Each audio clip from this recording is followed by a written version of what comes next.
Kyrgyz Toktogulov was Kyrgyzstan's ambassador to the US and a former journalist. He joins us now live from Bishkek. Good to have you with us, sir. Okay, so we know that both countries have long-standing, unresolved border issues between them.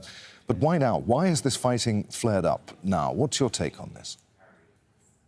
Well, clearly, Tajikistan is attempting to put pressure on Kyrgyzstan and gain concessions in the negotiations on the border delimitation. As you said, almost half of border has not been delimited yet. And the delimitation process is going a bit slowly. There's also an attempt to get access and control over water resources. Kyrgyzstan has key water distribution facilities that also distribute water into Tajikistan. But there's no doubt that it is not Kyrgyzstan that started this armed confrontation, and there was Tajik military that went into the territory of Kyrgyzstan. We saw them on the territory of Kyrgyzstan. So with the number of people that had to be evacuated, more than 100,000, with number of injured and killed, it's clearly Kyrgyzstan. It's clear that it's not Kyrgyzstan that started the fight. Okay, it's very difficult for us to verify the claims that you make there, but there's no doubt that a lack of bilateral mechanisms are preventing this sort of thing from flaring up again and again and again. Who should be mediating between the two countries at the moment? Who can stop this happening in future?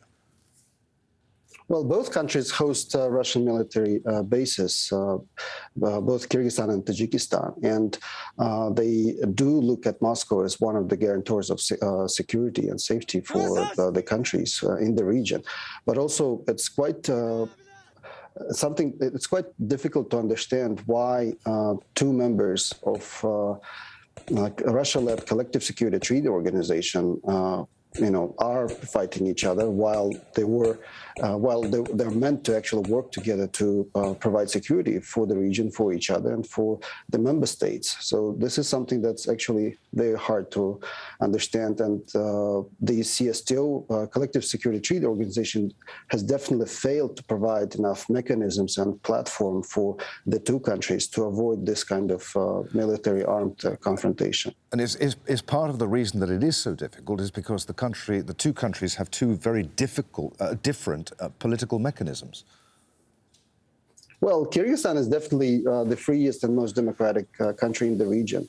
It's not difficult to verify this one.